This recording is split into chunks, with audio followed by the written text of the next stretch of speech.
এই বাংলাদেশের সংস্কারের জন্য যেই প্রতিষ্ঠানগুলো বাংলাদেশের আওয়ামী লীগ ধ্বংস করে গিয়েছিল সেগুলোর স্বাধীনতার জন্য এই 20টা অধ্যাদেশ বাকি 113টা অধ্যাদেশের চেয়েও বেশি গুরুত্বপূর্ণ ছিল।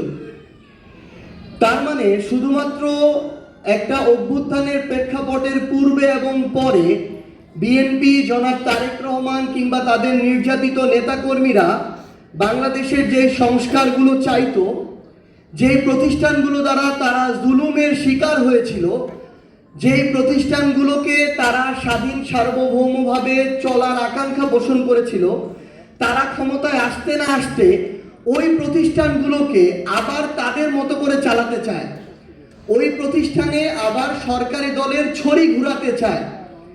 এ কারণেই তারা গুম অধ্যাদেশ বাতিল করেছে, দুর্নীতি দমন কমিশন অধ্যাদেশ বাতিল করেছে, মানবাধিকার অধ্যাদেশ বাতিল করেছে, বিচার বিভাগের স্বাধীনতার অধ্যাদেশ বাতিল করেছে। আরেকটা গুরুত্বপূর্ণ বিষয় হচ্ছে, দুঃখজনক হলে এটাই সত্য যে বিএনপি তাদের জায়গা থেকে ক্ষমতায় এসেছে আওয়ামী লীগের ভোটের মাধ্যমে। তাদের সাথে একটা আওয়ামী লীগের অলিখিত চুক্তি ছিল।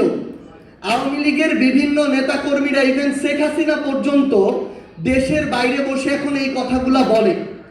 তো এর মধ্য দিয়ে এখন সবচেয়ে বড় যে সমস্যাটা হয়েছে আমার জুলাইয়ের যোদ্ধাদের, শহীদ পরিবারদের, যে অভ্যুত্থানের পরে এই নতুন সরকারটা যখন গঠন করলো, তারপর থেকে আমরা দেখতে পেলাম সেই অলিখিত চুক্তির কারণে যারা ওই জুলাই যোদ্ধাদের উপরে অভ্যুত্থানের সময় আক্রমণ করেছিল, যারা আমাদের শহীদ ভাইদের হত্যার জন্য দায়ী, তাদের অনেক দাগী আসামিরা এখন জামিন পেয়ে যাচ্ছে। আমাদের আহত যোদ্ধাদের উপরে এই ঢাকা শহর থেকে শুরু করে বিভিন্ন জায়গায় যারা হুমকি দিয়েছিল, আক্রমণ করেছিল, লাঠি দিয়ে পিটিয়েছিল, তারা এখন আবার ওই একই জায়গায় বুক ফুলিয়ে বেড়াচ্ছে এবং আমার আহত যোদ্ধা আর শহীদ পরিবারদেরকে বলছে যে তোদের সময় শেষ হয়ে এসেছে, আমরা ফিরে এসেছি, দেখব তোরা কি করতে পারিস। এইরকম হুমকির মধ্য দিয়ে আমার শহীদ পরিবাররা যাচ্ছে, আমার জুলাই যোদ্ধারা যাচ্ছে। আমরা বিএনপিকে আহ্বান করব যে আপনারা যদি আপনাদের জায়গা থেকে মনে করেন যে আপনারা বিরোধী দলের কবর খুঁড়বেন, আবার নিজেরা সংসদীয় স্বৈরতন্ত্রের পথে হাঁটবেন, তাহলে মনে রাখবেন ওই কবরের আপনাদের জায়গাটা হবে সবার আগে।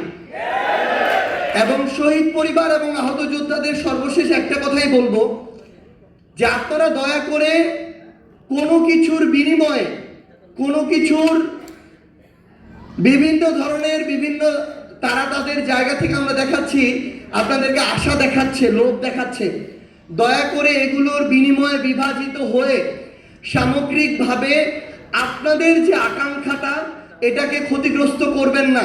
কারণ এই আকাঙ্ক্ষা যদি ক্ষতিগ্রস্ত হয়, বাংলাদেশ ক্ষতিগ্রস্ত হবে, আর বাংলাদেশ ক্ষতিগ্রস্ত হলে আপনিও বাংলাদেশের অংশ, আপনিও এটা হবেন। আমরা আপনাদেরকে কোনো দলের ব্যানারে দেখতে চাই না। আমরা চাই সকল শহীদ পরিবার এবং আহত যোদ্ধারা একসাথে যে আকাঙ্ক্ষা নিয়ে আপনাদের পরিবারের মানুষগুলো জীবন দিয়েছে, আপনারা ওই আকাঙ্ক্ষার পক্ষে থাকুন। যদি আমরা এর পক্ষে কথা বলি তাহলে আমাদের পক্ষে কথা বলতে পারেন, যদি আমরা বিপক্ষে কথা বলি তাহলে প্রয়োজনে আমাদের বিপক্ষে কথা বলবেন।